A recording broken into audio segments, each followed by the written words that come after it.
Hello there, people of the internet. This right here is going to be more or less a video that I'm sure is going to send a bunch of people with a bunch of political views into the comments down below, and they're going to yell at each other, and it's going to be quite the thing to watch. So I'm not expecting the comments to be pretty on this one. I am not advocating for this at all. I am just going to go ahead and talk about my thoughts whenever it comes to it. So typically with media, there's a lot of conjecture on various people in power. I'm going to try and choose my words wisely here.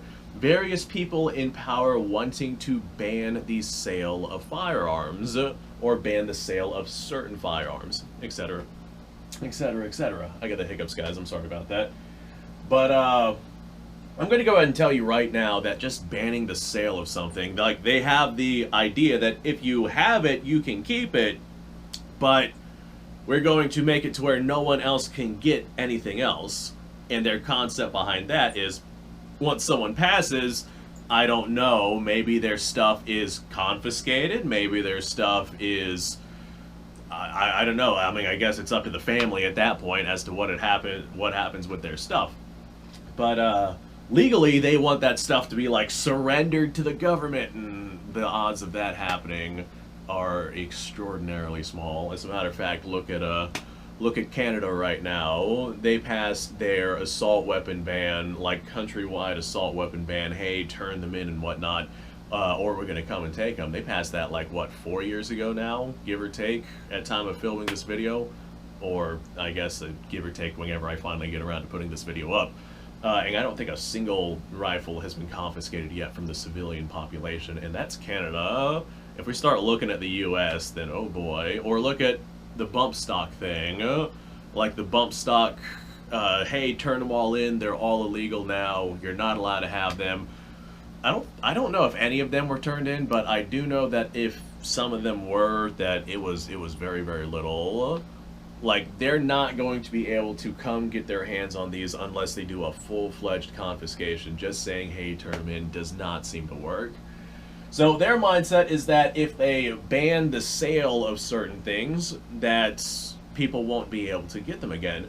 Well, the issue is, here in the United States, from the centuries that we've been doing this, there are so many guns in the population already. We have more guns than we have people here in the US, and an attempt to get rid of them is just not going to happen, and that was probably one of the greatest all-time moves ever done by our founding fathers to ensure that they cannot be gotten rid of.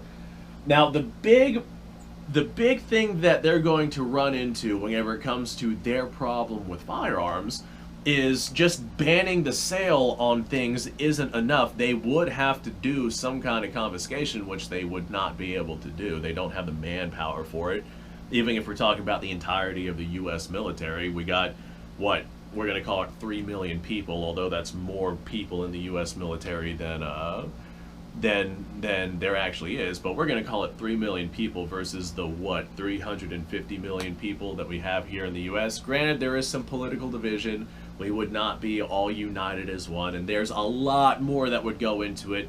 Military definitely has better technology, but you'd be amazed how effective dudes in tunnels can be, even against really good technology. But the big problem that they're going to run into is that guns basically last indefinitely, especially if we're talking about the guns of today. Because, I mean, the guns of today, the manufacturing on them is just so gosh darn good, and they're so gosh darn resistant to basically everything in comparison to, you know, yesterday's style of guns. But yesterday's style of guns are still here. Like, for example, this right here is a Civil War musket. This particular one was made in 1838, so that would make it, oh, I think that's going to make it I can't remember the actual model designation. But one of the model designations, where this right here used to be a flintlock rifle, and it was converted to percussion cap for use in the Civil War, most likely by the Confederacy, but it could have been done by the North. But this gun's still here. I can take this out and I can shoot it. I'm not going to, because the way that this particular one is configured, it's still configured in the same way that it was in the Civil War. As a matter of fact, it is still loaded literally from the Civil War. There's a paper patched mini A ball in this thing. and I bore scoped it, and that was a whole video that I made in and of itself. But if I wanted to, I could pull that bad boy out, load some modern powder in this, and some modern whatever the hell I feel like throwing in this. Since it's a smooth bore, I can shoot anything from this. And that nipple's still good. I could take this out to the ranging. I could just pull the trigger and make it go bang. This gun that is, what, almost 200 years old now at this point. I could literally just take it out and go shoot it if I felt like it. And it would go bang, and it would work. There's people out there who fire actual, like, period correct Civil War era stuff like this right here. You can go watch that on YouTube. It's not exactly an uncommon occurrence. Of course, even if we want to start looking at something a little bit more modern, what's a good one? If I grab this right here, although it is sporterized, this right here is a #1 Mark III. What year was this one made? It should say on the side of the receiver right here. 1916. So this one right here was made smack dab in the middle of the First World War. And this is a good example of an old rifle. I mean, this thing's, what, 110, 108 years old at this point, if we're talking about 1916. So, 108 years old at this point, over a century old, and I mean, it's still shiny. Granted, it has been taken care of, but the bore on it is still great. The action on this, still fantastic. The trigger lockup, still good. I mean, this gun right here is a really good example of a really old gun that's still in pretty gosh darn good shape, and that I take it out and I shoot it and it still works exceptionally well. And this is just one example. We could look at even older examples, like if I were to grab this right here. This is a Schmid-Rubin straight pull. This is their 1889 rifles, and these right here are actually classified as antiques. Meaning that you don't have to send these through an FFL paperwork, you don't have to send these through a gun shop or anything like that, unless your particular state has some particular laws where it says that you have no choice but to do that. But this right here is a bolt-action rifle, holds 12 rounds of ammunition. I mean, as fast as you can cycle this bolt is as fast as you can shoot this thing. This is a really good example of a really good gun that is still in really good shape. But it is exceptionally old, because guns just last forever. Even if we look at something like something quote-unquote a little bit more modern, a good AK. There's AKs out there that have been just buried for decades. They're rusted and rotted out. You kick the charging handle open and they continue to run because the AK design is just such a good gosh darn design. They will keep going and going and going, and there's very little that'll knock these guns out. And even if they do get knocked out, you can get them back up and going pretty gosh darn easy. This is probably one of the best examples of guns that'll just absolutely last forever. Even the most popular rifle here in the United States, if we have a look at the AR right here, this particular one has an aluminum upper and lower receiver, and it's T7 aluminum, so it's quite good aluminum in comparison to what was around just a few decades ago.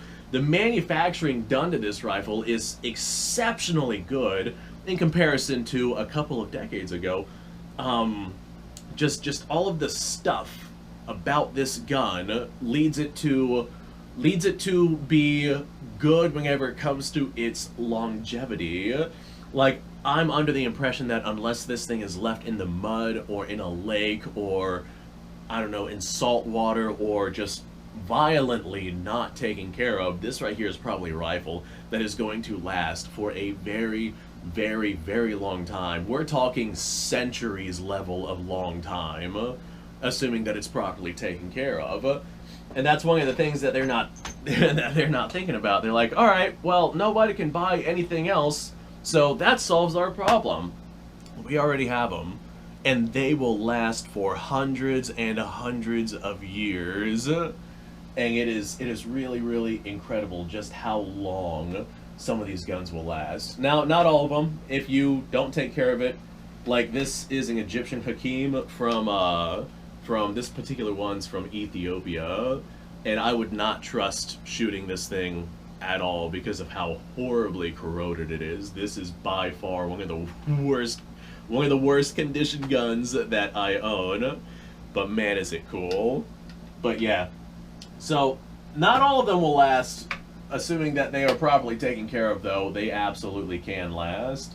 And the ones that do last, or the ones that are exceptionally old, they still have some quite decent effectiveness to them. Now, I'm not going to go and say that they're as effective as our modern stuff that we have. Like if we had an AR-10 with infrared on it and all of your accessories that you might need, that would definitely be more effective than something like my Sporterized Infield.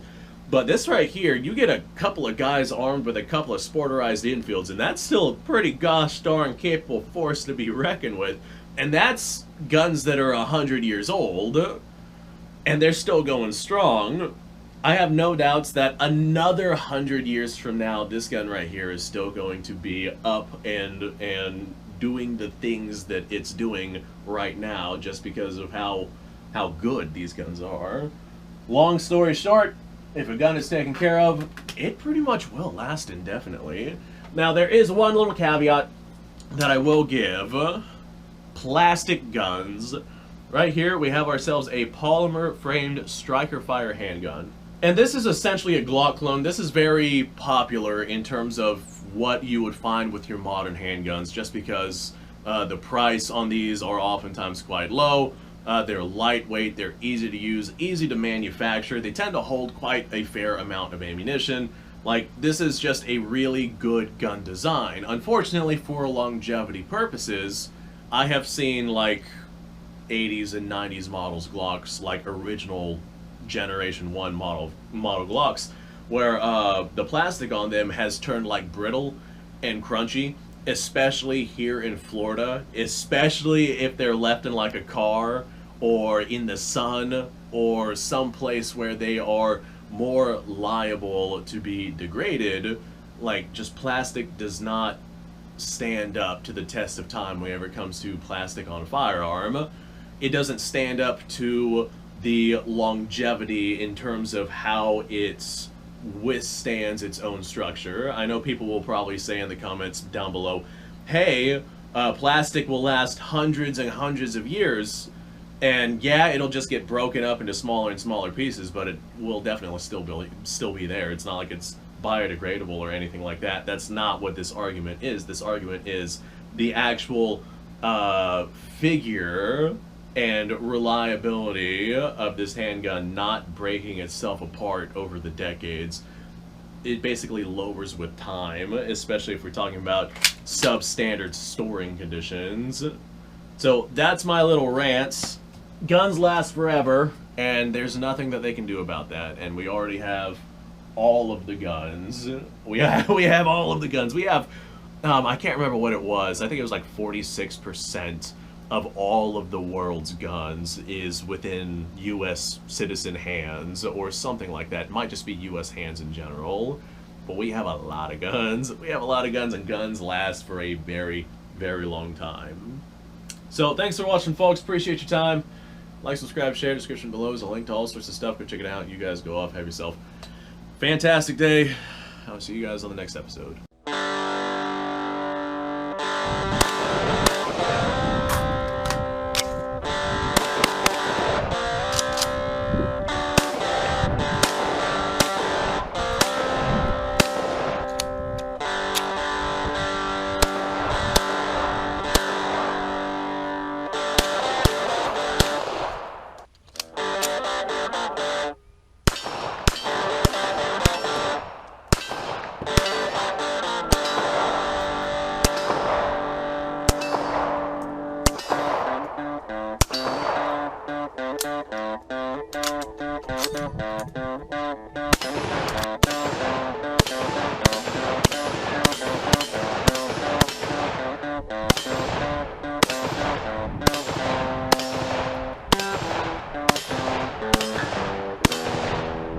Been a little while since I've done this.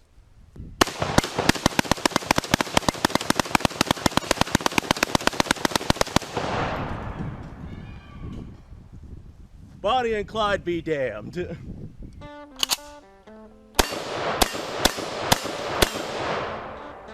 poor man's Garrett.